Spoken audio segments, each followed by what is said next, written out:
हाणे आऊं जी सिंध महाल जे wise chairman मोहतरम हाशिम खोस खे गुज़ारिश कंदुसि अचे पंहिंजे ख़्यालनि जो इज़हार करे। मोहतरम हाशिम खोस साहब। हण बाला विड़ भाकुरें आदि ढाल मढार मथां तेग तरार मार त मतारो थिए। जी सिंध महाल जा चेयरमैन मोहतरम अब्दुल खालिक जुणेजो साहब, दोस्त सामी, साथी इमदाद चाचड़, मस्तई साहब, मुझे साम्हूं वेठल नौजवान साथियों, मेमण ॻोठ जा रहवासियों, जी सिंध। अॼु असीं शहीद राजा ॾाहिर जी वरसी मल्हाए रहिया आहियूं। शहीद राजा ॾाहिर सिंध जी तारीख़ जो पहिरियों शहीद आहे ऐं अॼु खां 1300 साल अॻु जी हिकिड़ो वाक़ियो आहे। जॾहिं तारीख़ जो ज़िक्र थिए थो त कंहिं ॾाहे माण्हू चयो आहे त तारीख़ खे मज़हब जी ऐनक पाए ॾिसणु ग़लति आहे। तारीख़ थींदी आहे। तारीख़ को मज़हबी इशू कोन्हे को जो मज़हब जे पसमंज़ सां उनखे ॾिसजे। उनजे करे मज़हब जी ऐनक लाहे ॾिसबो त सिंध जे अंदरि या सिंध ते अरबन खां वठी अंग्रेज़नि ताईं, अंग्रेज़नि खां वठी अॼु पाकिस्तान जे नाले में पंजाब जी जेका बालादस्ती आहे उन ताईं जेके बि हमला थिया आहिनि उहे सिंध जे वसीलनि जी फुलुट लाइ थिया आहिनि। छाकाणि सिंध हिकु ख़ुशहाल ख़ितो आहे, सरसब्ज़ ख़ितो आहे। वो जीअं उर्दू जे शहर जी हिकिड़ी सिट्रा, हर अच्छी चीज़ भी क्या बुरी चीज़ है कि जिसने भी नज़र डाली बुरी ही डाली। सो बुनियादी सबबु जेको आहे, हीअ जेके मुल्कनि ते काऊं रहियूं आहिनि, अरब रुगो सिंध ते कोन आया आहिनि, अरब ॿियनि ख़ितनि में बि आहिनि, ॿिनि मुल्कनि ते बि आहिनि। अहिड़े नमूने सां दुनिया जूं खूनख्वार क़ौमूं, ताक़तवर क़ौमूं जिन मुल्कनि में वियूं आहिनि, जिन पासे वियूं आहिनि, उन्हनि जो बुनियादी सबबु उतां जी लुट ऐं फुर आहे। ईअं न आहे त हू उते उन्हनि खे का तहज़ीब सेखारणु, अंग्रेज़ आया त उन्हनि चयो त असां माण्हुनि खे तहज़ीब सेखारणु था वञूं, मुस्लमान आया उन्हनि चयो त असां मज़हब सेखारणु था वञूं। इहे सभु फ्रॉड आहिनि, इहे सभु धोखा आहिनि। बुनियादी सबबु इक़्तिसादी लुट ऐं फुर जो।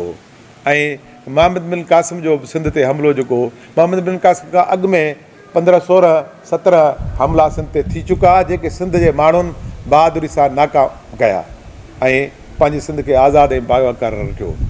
त अहिड़े नमूने सां जेके हिकिड़ी ॻाल्हि ज़हन में रखणु खपे, इहो मज़हबी सुवालु न आहे, इहो इक़्तिसादी सुवालु आहे, इहो हिकिड़ी क़ौम खे ॿी क़ौम ग़ुलाम करण जो सुवालु आहे। हर उहो अॻराई वारो अमल जंहिंमें हिकिड़ी क़ौम ग़ुलाम थिए, उहो चाहे तारिक बिन ज़ियाद जो हमिलो हुजे या इब्न क़ासिम जो सिंध ते हमिलो हुजे, उहो हर मज़हब जे या इस्लामी रूह जे ख़िलाफ़ु आहे।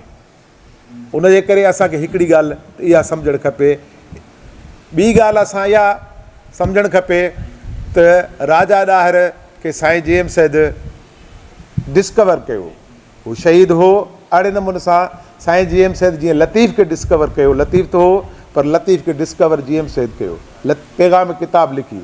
अहिड़े नमूने सां साईं जीएम सैद सिंध जा सूरमा किताब लिखी, सिंध जे शहीदनि खे निशाबर कयो। उन्हनि में पहिरियों शहीद साईं राजा ॾाहिर कयो। साईं जीएम सैद इहो राजा ॾाहिर खे शहीद करार ॾियण सां हिकिड़ी लीक कढी छॾी। उहा लीक इहा कढी साईं जीएम सैद त सिंध जी जेका क़ौमी तहरीक आहे उहा मज़हबी तहरीक न आहे, उहा सेक्युलर तहरीक आहे। ऐं क़ौम परस्ती जेका सेक्युलर न आहे उहा क़ौम परस्ती न आहे। साईं जीएम सैद इहा लाइन कढी छॾी। ॿी ॻाल्हि असांखे इहा सम्झणु खपे, उहे जेके साईं जीएम सैद जा फॉलोवर पाण खे सॾाइनि था, क़ौम परस्ती जी ॻाल्हि कनि था, उहे जेकॾहिं मज़हबी बुनियाद परस्तनि सां गॾु बीहनि था त मुंहिंजे ख़्याल में इहो फ़िक्र जीएम सैद सां गदारी कनि था या नेशनलिज़म सां बेवफ़ाई कनि था, उहे दुरुस्त नथा कनि। क़ौमी तहरीक सेक्युलर तहरीक आहे, सेक्युलर तहरीक हुजणु खपे। उनखे कंहिं बि क़िस्म जी जेको आहे सो मज़हबी ने ढूढ़ में पंहिंजा मुंहुं न लिकाइणु खपे। ॿी ॻाल्हि, अॼु जी जेका सूरत हाल आहे उहा बि सूरत हाल कंहिं जंग खां घटि न आहे। सिंध जा माण्हू हिन वक़्तु हालत जंग में आहिनि ऐं सिंध जे माण्हू जेको बहरिया टाउन जे ख़िलाफ़ु हिकिड़े वॾे एहतजाज जो जेको शरीक थिया, जंहिंमें तमामु उनजो बुनियादी सबबु मां जेको सम्झां थो त सिंध जे माण्हुनि खे हिकिड़ो अहसासु ज़हन में पैदा थियो आहे त इहा जेका बि वालार आहे इहा धारी आबादकारियुनि सां थींदी ऐं सिंधी क़ौम अक़लियत में तब्दील थींदी। ऐं अव्हांखे इहा ॻाल्हि बि आउं ॿुधाईंदो हलां त इहा ॻाल्हि सिंध में धारी आबादकारी जे ख़िलाफ़ु सिंध जे अंदरि कंहिं मुस्तक़िल मिज़ाजी सां जिदोजहद कई आहे कंहिं जमायत, त उहा GS महज़ आहे। पहिरियों दफ़ो जॾहिं बिहारी हिते अचनि पिया भुट्टे साहिब जे दौर में ऐं उहे सामुंडी जहाज़ जे ज़रिए अचनि पिया, जंहिंजो इस्तक़बाल मोहतरमा नुसरत भुट्टो पे कयो, उन टाइम ते बि साईं JM ऐलान कयो ऐं GS स्टूडेंट फेडरेशन ऐं क़ौम परस्त कारकुननि उन वक़्तु कारियूं पटियूं ॿधियूं, बिहारी न खपनि जी चाकिंग कई ऐं जेको आहे सो उन जे ख़िलाफ़ु हिकिड़ो एहतजाज कयो। इहा मुसलसिल GS महज़ जिदोजहद कंदी रही। GS महज़ इन जिदोजहद जो नतीजो बिहारी जॾहिं जहाज़नि जे ज़रिए अचनि पिया त स्टार गेट ते जेको मुज़ाहिरो थियो उहो बि वॾे में वॾो मुज़ाहिरो हो, उहो बि GS महज़ जे बैनर तहत थियो।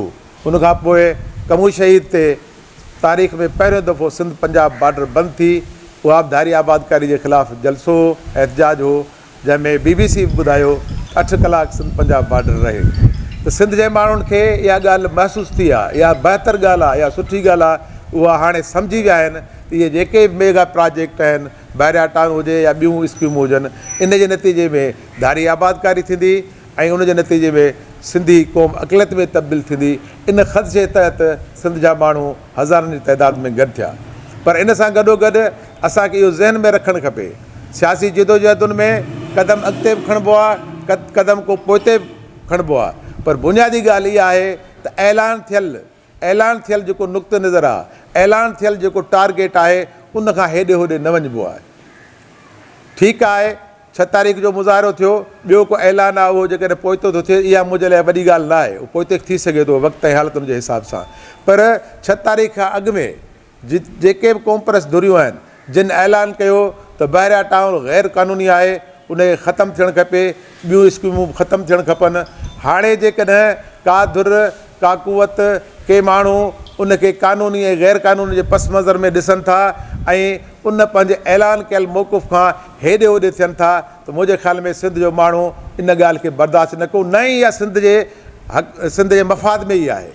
उनजे करे जिदोजहद जेका आहे उहा इन्हनि ग़ैर क़ानूनी इहे जेके जिन मां सिंधी माण्हू सम्झनि था, इहे जेके मनसूबा आहिनि, इहे मनसूबा सिंधी क़ौम खे अक़लियत में तब्दील करण जा आहिनि। उनजे करे उनजे ख़िलाफ़ु इहा जिदोजहद जारी रखणु खपे। GS महज़ मुसलसिल जिदोजहद कंदो रहियो आहे, GS महज़ जिदोजहद जारी रखंदो, पंहिंजे प्लेटफॉर्म तां बि, इंडिजिनस राइट्स अलायंस जे प्लेटफॉर्म तां बि ऐं ॿियनि दोस्तनि ऐं साथियुनि सां गॾिजी बि इहा जिदोजहद जारी रहंदी।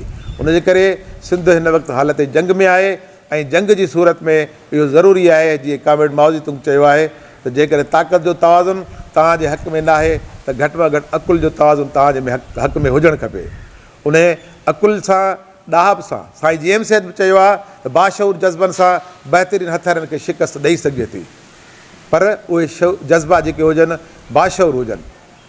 जज़्बा इहे न हुजनि उन्हनि जज़्बनि खे ज़ाती शहूरियत लाइ इस्तेमालु कजे, उन्हनि जज़्बनि खे जेको सोलो फ्लाइट करे फ़ैसिलनि खां सवाइ पंहिंजो पाण खे अॻिते कजे, पंहिंजी शख़्सियत खे उभारिजे।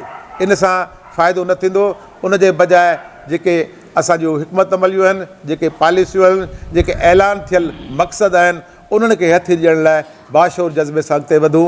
असां हिन मसइले खे धारी आबादकारी खे मुंहुं ॾेई सघूं था, सिंधी क़ौम खे अक़लियत खां बचाए सघूं था ऐं सिंधी क़ौम खे आज़ादु ऐं ख़ुदि मुख़्तियार बनाए सघूं था। तव्हांजी महिरबानी।